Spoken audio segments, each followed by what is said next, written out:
Hey guys, Kyle, the Death Knight of Anime here, bringing you my review for My Hero Academia Chapter 276. So yeah, this was one I wasn't expecting to do today. Yeah, I'm not sure what the hell is. Maybe someone in the comment section can tell me what the hell is going on, but I thought it was supposed, like, I guess Shonen Jump had moved up the My Hero Academia schedule or something like that. I don't know, but it's like, yeah, it should have been released on like Saturday or Sunday, but this is like a. I'm grateful we're getting it now, but it's like, yeah, a little sooner than I expected. um, but anyway, let's get into it. Okay, so the main thing with this chapter, and the main thing to talk about is of course Aizawa and the dynamic of the relationship between him and not just Izuku and Bakugo, but like pretty much all the students of Class 1A, because with this chapter, we get a very deep dive of what being a teacher at this point really means to Aizawa, and how even if he may not show it all the time, he does care for each and every one of these students. Like and this is something we've seen flashes of here and there, but this is kind of like that boiling point where he finally shows how much he truly does care for his students and how much he wants to see them to succeed. And this is something where, again, over time, he saw his role as largely because of Class 1A.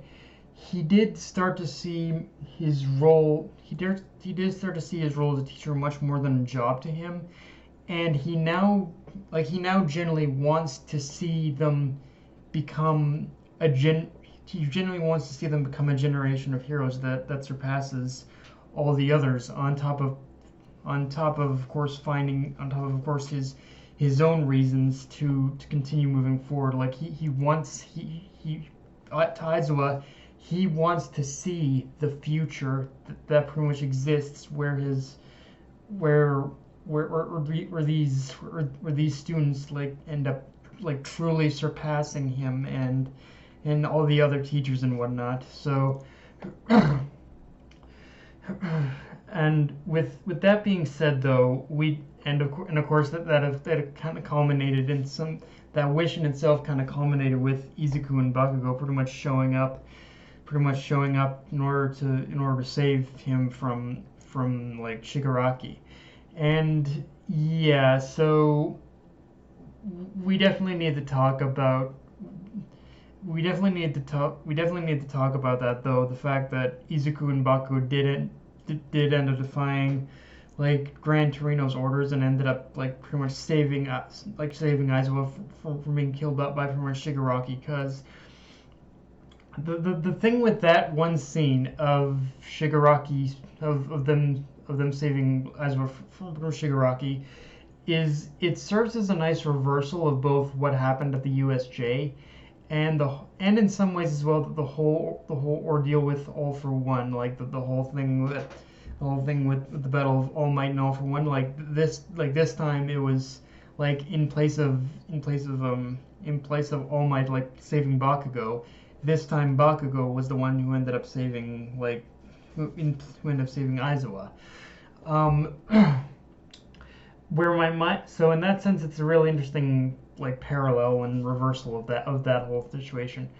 Where my mind starts to go a little more into critical thinking mode, though, is all the build-up that we get that led into that moment. Because while it appears on the surface that Horikoshi has more or less kind of like flipped the script on Aizawa's death,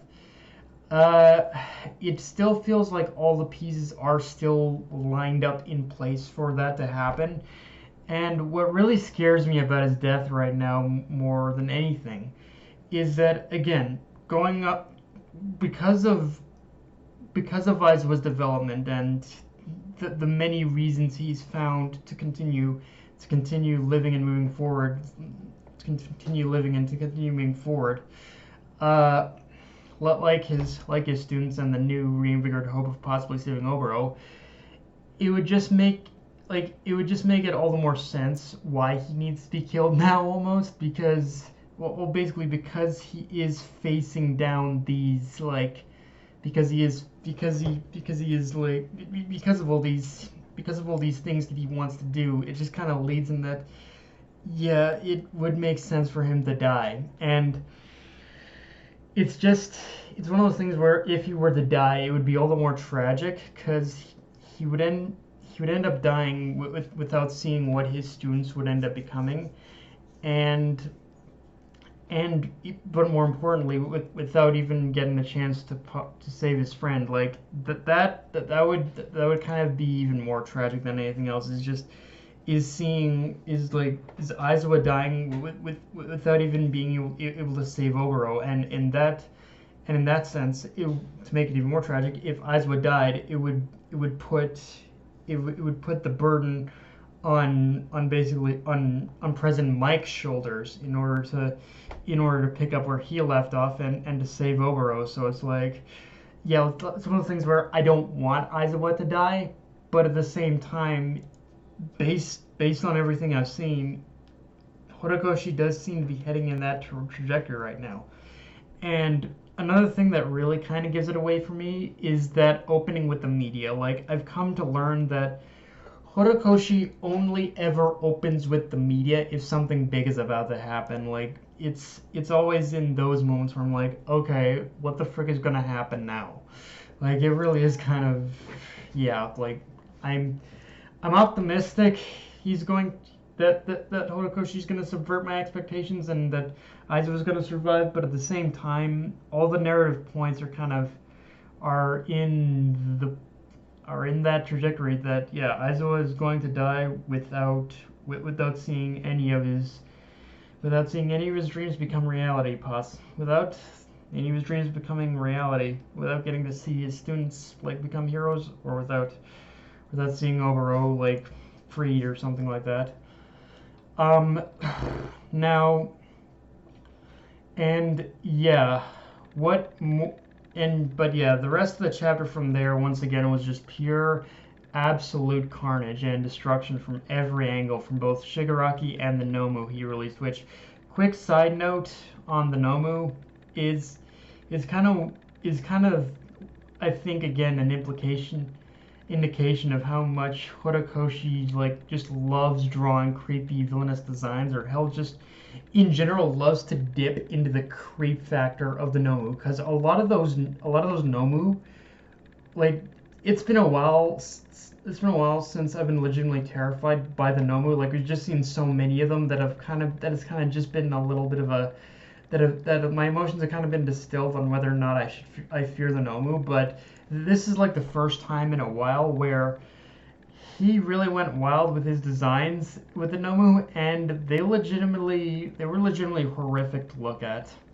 And yeah, talking about Shigaraki, what more can honestly be said at this point? Like, you know that a man is so powerful, practically busted really, that when he not only easily takes you down, but also mocks you by mimicking the turning point where you became the true successor to All Might's legacy pose, and like just that, like that's, and just everything like at this point, and pose and everything like at this point, and where, and just everything that made Endeavor the character he is, that's just absolutely spitting in his face. Like everything that has made Endeavor's character who he is, what Shigaraki did to Endeavor here in this chapter is just like the ultimate, like, just spit in his face, I'm just gonna wreck this man's career kind of thing. Like, wow. Like, damn. Like, now one thing I do have to admit is that for as epic, grand, and intense as this chapter and the last few chapters have been, this week's chapter does kind of present a small issue I've been having with Hero Academia lately, which is that Horikoshi has been so linear focused on building up the threat of Shigaraki that I can't help but feel he's practically ignoring everything else that's basically going on around this event. And like, don't get me wrong, you do need to do that. You do need to build up like the just kind of threat that Shigaraki has become. But at the same time, when we got when you get chapters like this from week to week, I also can't help but wonder what's going on with Tokoyami and Hawks, or where's Shiganto Makia? What's happening with Redestro? Like, what kind of flame boiled rampage is Dabi going on? Like, it's one of those things where just like little questions like that have always kind of remained in the back of my mind nowadays with these constant week to week chapters like this. And for as much as I'm enjoying these chapters, I hope we can switch up the scenery a little more here soon, because there's a lot of because there are some unanswered questions that need answering, like, very soon. Honestly, like, is Hawks really going to die or something, or just are we going to get are we still going to get a confrontation between Dabi and Endeavor? Like, just all these little questions need answering thing. Now, and with that said, let's just quickly talk about Izuku and Bakugo's chances, because I do believe they can put up a decent front against Shigaraki, but barring any major improvement in Izuku's control of One For All during this encounter, I can't see an avenue where they actually win this. Like, so in place of that, they both need to have like razor sharp precision in their movements to just even stand a chance of like fighting on equal ground with Shigaraki right now. Because, like, even if Aizawa manages to stop Shigaraki's decay, that still won't be enough to fight back multiple quirks that he still has. And, like, overall, the fight just needs to reflect how, even at their best, they're still, like, outmatched. But at the same time, it needs to show the potential of how much that Izuku and Bakugo still have how much they've improved and how much they've collectively learned will play into this fight as well. So, like, what I'm saying is confusing, but basically I'm saying Horikoshi really has a balancing act he's going to have to juggle here with this fight to continuously make Shigaraki look like the endgame villain that he is, and give us some small indication that he can be beat as well. Like, and that Izuku and Bakugo have the potential to do that. So, but yeah, guys, that's all I got for this review. If you enjoyed the video, like, comment, subscribe on my Twitter, Facebook, and Instagram Control. Dead Knight of Anime, signing off. Later, guys.